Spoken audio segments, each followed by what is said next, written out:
trillion Kenya shillings have been withdrawn from treasury accounts under Article 223 over the last 9 years, undermining the integrity of the budget system.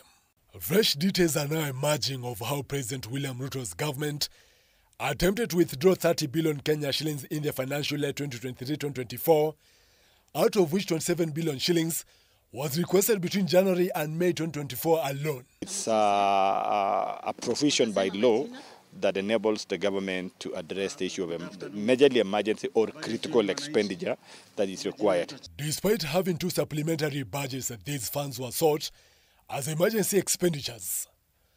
However, the Control of Budget rejected 11.5 billion Kenya shillings, deeming them ineligible for emergency withdrawal.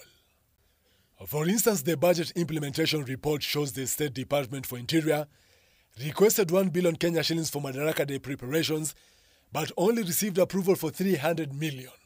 Similarly, on April 5, 2024, the Trade Cabinet Secretary requested 104 million shillings under Article 223 for operations, but only half was approved.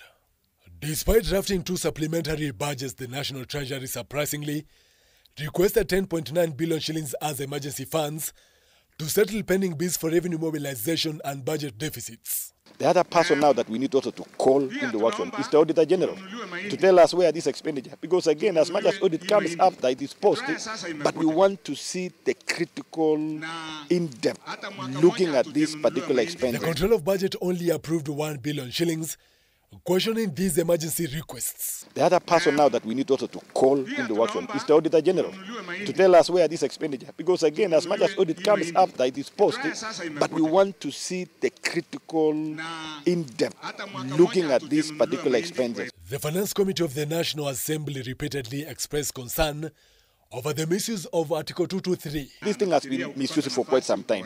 I want to agree with Control of Budget. Actually, that is the role. We were able to allow such independent officers to undertake their work duly.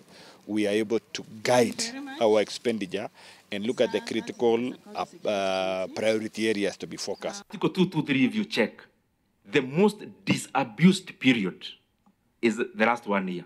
The article requires approvals to be regularized in Parliament during supplementary budgets, a move that is seen easier than seeking budgets to fund the same purposes.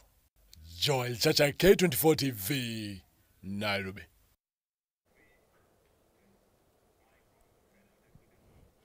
Right now, there we go. Of course, that has been a contentious issue in our country, the aspect of corruption. And right now, of course, the government is being put on the spot to, of course, correspond what is happening with the current funds that we do have at the moment, as you have seen there in that particular story. So we'll be developing that more for you. We'll be letting you know more of what is happening, on the ground as we are able to get it. And of course, it is now a developing story, like I mentioned. Let's get, of course, to sports news right now.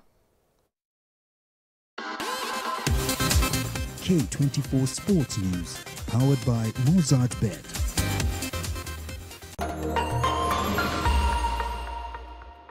Back to the future. The future is